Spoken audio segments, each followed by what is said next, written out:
Everyone, আজকে মঙ্গলবার। চলো তোমাদের সাথে একটা মর্নিং রুটিন ব্লগ শেয়ার করি। আজকে তেমন কিছু রান্না করার নেই, শুধু একটাই করব ছোটোখাটো, আর তাই জন্য একটু রিল্যাক্স করে বসে বসে চা খাচ্ছি।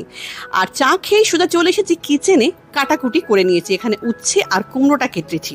তারপর আমি আমার ব্রেকফাস্টে খাচ্ছি পোহা মিক্সড। এটা কিছুই না, জাস্ট গরম জল দিয়ে 5-7 মিনিট ঢেকে রাখো, ব্যাস, তারপরে কি সুন্দর পোহা হয়ে গেল দেখো।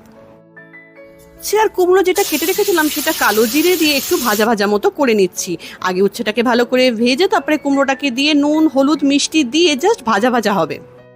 এটা খেতে দুর্দান্ত হয়, একটুখানি অনেকটা ভাত খাওয়া যায়। আজকে গাছে বেশ কিছু বেলফুল ফুটেছে, আর ওদিকে হয়েছে 9 o'clock, আর এখানে একটাই কলকে ফুল। আজকে সেরকম রান্নাবান্না নেই বলে আজকে আমি একটু ডাস্টিং করছি। বাবা, এখানে যা ধুলো হয়, এবেলা মুছলে ওবেলা সাদা হয়ে যায়। তো একটু ডাস্টিং করে নিয়ে বিছানা চাদরটাও চেঞ্জ করে ফেললাম। তো চলো, এটাই ছিল আজকের রুটিন। বাই।